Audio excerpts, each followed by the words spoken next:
เอาชีวิตในรัสเซียพี่น้องเอ้ยเขาเลิกโรงเรียนมาก็พอดีเห็นเมตู้นี่มาเอาน้ำพี่น้องเอ้ยแต่ละมือบ้านเราความหนาวพี่น้องเอ้ยเราดังไฟอูดซุมือพี่น้อง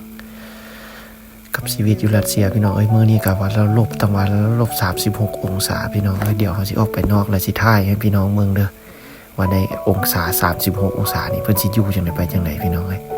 เราก็สิถ่ายให้เบิ่งว่าเฮานี่สิสามารถย่างกลับบ้านได้เท่าใดพี่น้องเอ้ยตอนนี้เฮาถ่ายแล้วมันอยู่ในวิหารในมหาวิทยาลัยพี่น้องเอ้ยเฮาพักในโรงเรียน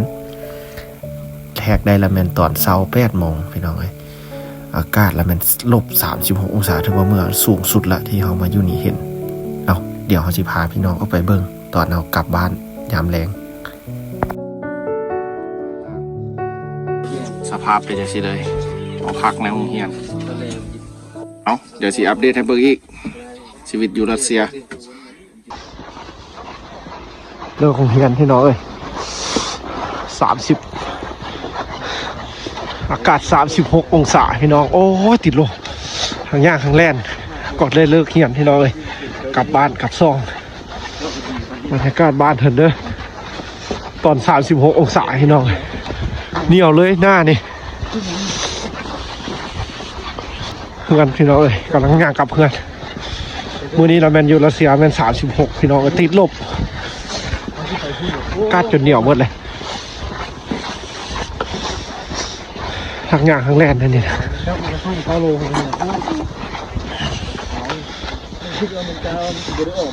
ลิดเมืองหนาว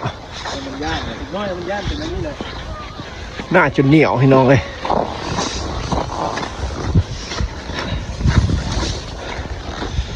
เบิ่งบ้านเพิ่นพี่น้องเอ้ยลบ36องศาพี่น้องตอนนี้กำลังย่างกลับเพื่อนโอ้หนาวอีหลีพี่น้องเอ้ยยูรัสเซียนี่หนาวแท้ๆในช่วงนี้แล้วก็หิมะก็ตกหนักพี่น้องเอ้ยแล้วก็สิถ่ายพี่น้องเบิ่งตอนนั้นอยู่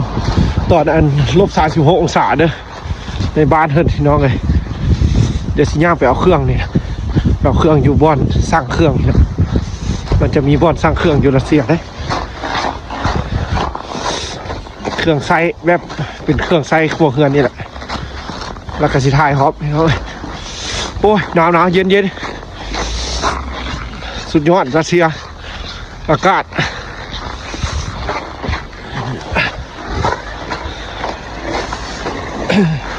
มื้ออื่นนี่แห้งหนาวพี่น้อง34มื้ออื่นน่ะบ้านเฮ้ยเดี๋ยวแวะเอาเครื่องกันพี่น้องนี่จะแวะเอาเครื่องนี่เครื่องพี่น้องแวะเอาเครื่องหนาวพี่น้องเดี๋ยวเอาไปไทยเมืองอีกเด้อ36องศานี่เมื่อพี่น้องมาแวะเอาเครื่องค่ำมืดจะได้เห็นกันพี่น้องเอ้ยเขาก็หักก็ได้ออกโรงเรียนส่วนได้เลิกโรงเรียนก็ค่ำมืดพี่น้องไปก็ไปแต่เลิกพุ่นออกมือกันจนท้ายคลิปนำบ่ทันตอนเช้าไปโรงเรียนมันเย็นแห้งเลยพี่น้องเอ้ยถือว่าเมืองนี้สำหรับมื้อนี้ก็ถือว่าสูงสุดแล้วพี่น้องเอ้ย36องศาแต่มื้ออื่นนี่แม่น34พี่น้องมื้ออื่นน่ะถ้าเบิ่งว่าสิหนาวสิมีลมบ่อันนี้เขาก็มาเอาแวะเอาเครื่องแล้วก็สิย่างกลับเลยพี่น้องเอาสำหรับพี่น้องเด้อที่เป็นห่วงเป็นใยการใช้ชีวิตอยู่พี่น้องเอ้ยชีวิตอยู่เมืองหนาวก็สิแหละพี่น้องรัสเซียเขาก็บ่ฮู้บ่เห็นเคยเห็นพี่น้องเอ้ยว่าสิหนาวจนป่านนี้ถือว่าหนาวระดับนี้ก็ถือว่าสมควรพี่น้องเอ้ยเราต้องได้ใส่เครื่องนะ3-4 โต๊ะผู้ใดจะสิมาได้ขนาดเฮาย่างเพื่อเดียวนึงประมาณ20 นาทีพี่น้องเอ้ยย่างมื้อเฮือน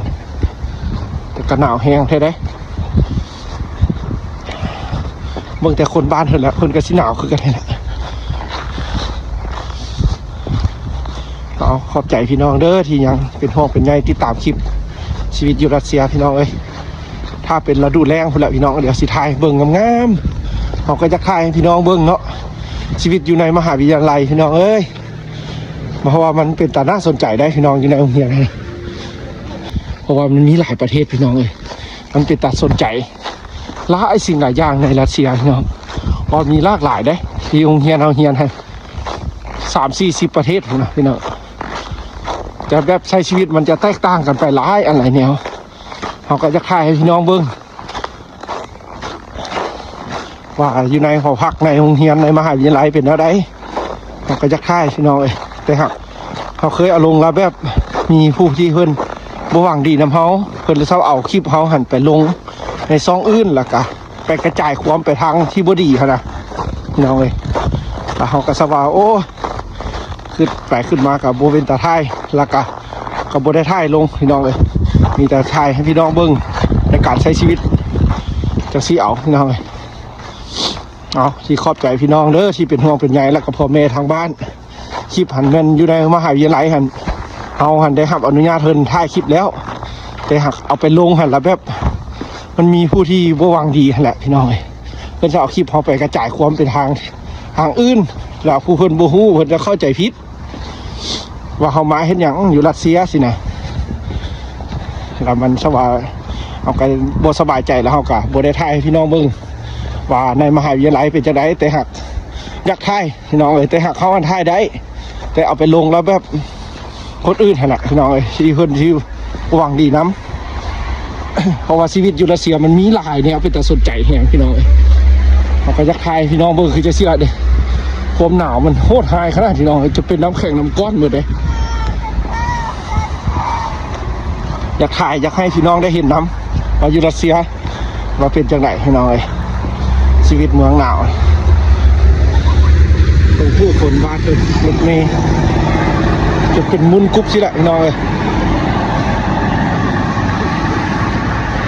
แต่ว่าเนี่ยบ้านเพิ่น เมืองต้นไม้ขาวเปื้อพี่น้องเลยเอาขอบใจพี่น้องเด้อที่ยังเบิ่งคลิปชีวิตอยู่รัสเซีย กับคลิปชีวิตวันไปวันมื้อวันนี่แหละพี่น้องไปให้เบิ่ง